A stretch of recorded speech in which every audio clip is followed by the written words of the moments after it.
क्या तुम लोग इसकी जड़ जानना चाहते हो कि फरीसियों ने यीशु का विरोध क्यों किया?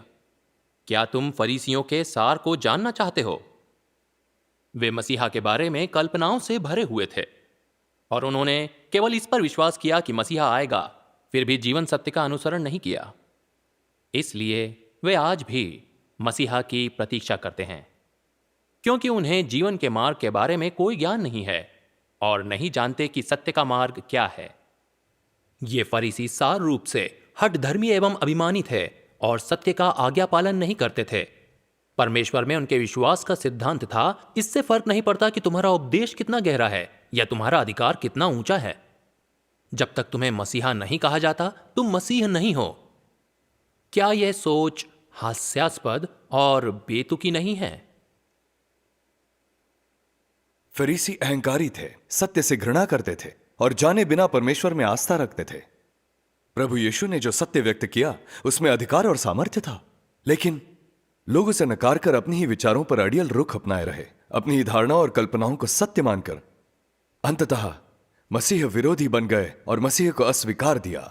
वाकई सच्चाई यही है। आज के धार्मिक जगत के पादरी और एल्डर भी ऐसे ही हैं। सर्वशक्तिमान परमेश्वर सत्य व्यक्त करता है जो शुद्ध किए जाने और स्वर्ग के राज्य में जाने का मार्ग देता है, लेकिन पादरी और एल्डर इसे बिल्कुल स्वीकार नहीं करते, बल्कि उनका विरोध और निंदा करते हैं। आपको नहीं लगता यह सत्य का विरोध और घृणा करने वाली मसीह विरोधी प्रकृति है? हैं? शब्दों का चयन संभल कर कीजिए। आप पादरियों और एल्डरों की आलोचना कर रहे हैं। आलोचना कर रहा हूं? 2 यूहन्ना 1:7 में क्या कहा है?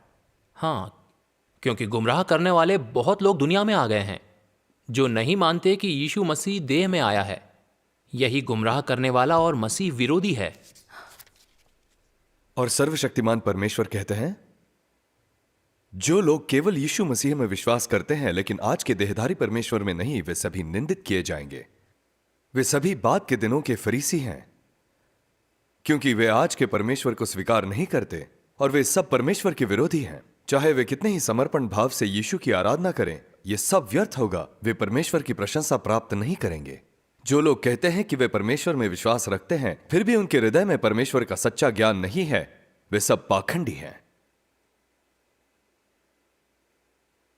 सर्वशक्तिमान परमेश्वर के वचन साफ कहते हैं कि सत्य से घृणा और देहधारी परमेश्वर को नकारने या उसकी निंदा करने वाला परमेश्वर का शत्रु है। अंत के दिनों के कार्य की निंदा करने या सर्वशक्तिमान परमेश्वर का विरोध कर उससे नकारने वाला मसीह विरोधी है। वो परमेश्वर को सूली पर चढ़ाने वाला आधुनिक फरीसी है।